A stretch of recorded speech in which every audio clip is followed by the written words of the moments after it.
grand plaisir de vous retrouver encore une fois de plus pour aborder des sujets de santé et sécurité au travail. Nous allons aborder un thème qui touche l'ensemble des intervenants en matière de santé et sécurité au travail. Que ce soit les législateurs, que ce soit les entreprises ou encore les travailleurs, nous allons vous parler aujourd'hui des responsabilités de chacun de ces groupes d'intervenants dans le domaine de la santé et sécurité au travail. Puisque c'est un thème qui touche l'ensemble des niveaux d'intervention, nous allons définir ce thème dans une série de 3 capsules afin de bien cerner les rôles et les responsabilités de chacun de ces groupes d'intervenants. Nous allons commencer notre série avec cette première capsule en discutant de long en large de la responsabilité des législateurs en matière de santé et sécurité au travail. Je vous invite donc à me suivre pour rejoindre notre PDG, M. Claude Mackenzie, sur notre plateau habituel. On se dit à tout à l'heure. Bonjour M. Claude. Bonjour. Il me fait toujours plaisir de vous recevoir sur notre plateau. Comment allez-vous aujourd'hui? Bien, moi je vais très bien. Alors, bonjour à tous et à toutes et aux gens qui nous suivent. Donc, moi je vais très bien. Je suis encore une fois très heureux d'être sur le plateau avec vous. Merci. Donc, nous allons aborder aujourd'hui, M. Claude, un sujet très important qui traite du rôle et des responsabilités des législateurs en matière de santé et sécurité au travail. Mais au fait, pourquoi commencer à parler des législateurs dans cette série de capsules? Pourquoi les législateurs? C'est une bonne question. En fait, c'est pour assurer une continuité logique dans les capsules qui traiteront de la cascade des responsabilités du législateur vers les entreprises et des entreprises vers les travailleurs. Ce sont les législateurs qui établissent les lois et règlements qui seront promulgués et qui devront être respectés par les entreprises, qui, à leur tour, s'assureront que leurs employés respectent les points de loi et de règlement qui les concernent. D'accord, M. Claude. On comprend donc que tout commence par les législateurs. Tout commence par les législateurs en matière de santé et sécurité au travail. Alors, expliquez-nous quels sont les rôles et les responsabilités des législateurs en matière de santé et sécurité au travail. Bon, alors là, ça c'est un domaine qui est quand même très vaste et parfois un peu complexe, mais je vais tenter de vous expliquer cela en langage clair et non pas en termes juridiques. Donc, commençons donc par le rôle du législateur en matière de santé et sécurité au travail. C'est un rôle simple et complexe à la fois. Pourquoi? C'est simple parce que son rôle, c'est de concevoir et de publier des lois et règlements qui non seulement protègent la santé et la sécurité des travailleurs, mais aussi doivent être contraignantes pour les entreprises afin de s'assurer qu'il y a quand même des conséquences là, pour celles qui ne vont pas se conformer.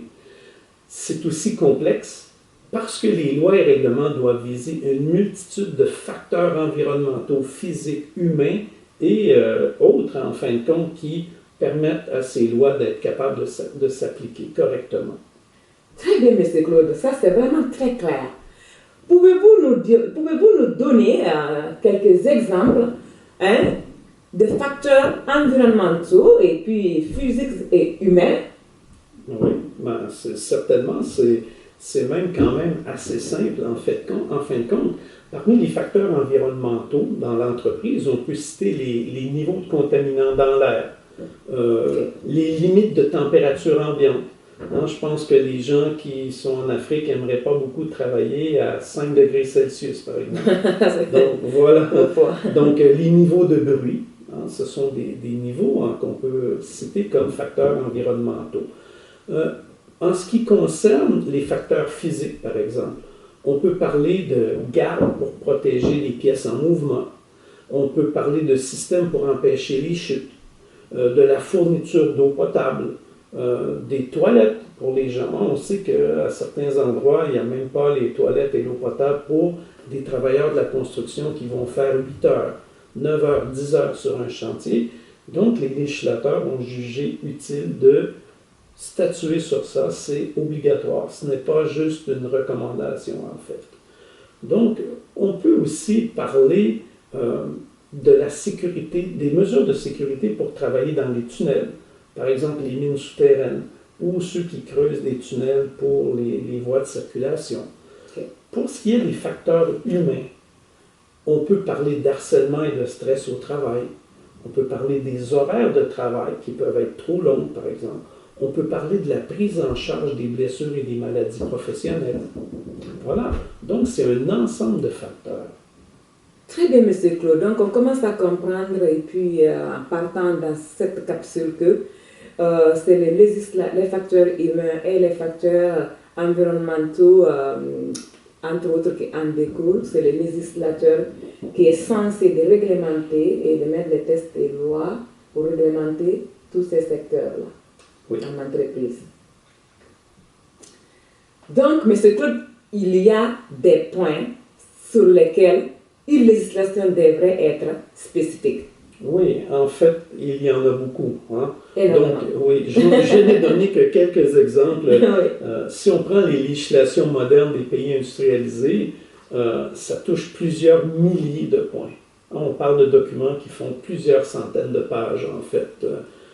Donc voilà, ces législations sont vraiment complètes. Elles touchent l'ensemble des facteurs et puis elles sont codifiées et elles sont connues de la part des entreprises. Très bien, M. Claude. Merci beaucoup pour ce passage aussi. Hein? Et puis, j'aimerais savoir maintenant, toutes ces législations sont aussi complètes que ça? Ben, malheureusement, non. On aurait voulu entendre autre chose. Oui, ben, je pense que l'ensemble des travailleurs sur la planète aimeraient entendre autre chose, mais non. Il y a encore aujourd'hui, en 2021, dans certains pays en voie d'industrialisation, entre autres, les lois et les règlements sont très sommaires. J'ai même vu une législation santé-sécurité d'un pays qui ne fait que quelques pages dans le Code du travail. Par contre, d'autres pays ou États ont des systèmes très élaborés et complexes qui demandent des heures de lecture, en fait, et de préparation. Si on veut ne serait-ce que commencer à entrevoir la portée de ces lois. Donc, j'ai amené avec moi, pour vous montrer, un exemplaire des lois et règlements de l'Ontario, qui est une province du Canada. Oui. Ce bouquin regroupe la loi sur la santé-sécurité ainsi que les différents règlements qui s'y rattachent. Si on voit ici l'épaisseur, hein, ça fait plus de 1000 pages. Voilà. Vous voulez le toucher? Non, je le connais déjà, on l'a vu. Voilà. Très bien, M. Claude. Donc, toutes les lois et règlements n'ont pas la même profondeur et la même complexité. C'est ce qu'on est en train de comprendre dans tous les pays du monde. Parce que vous avez parlé des pays en voie de développement, vous avez parlé aussi des pays en Amérique du Nord, notamment le Canada, dans la province de l'Ontario.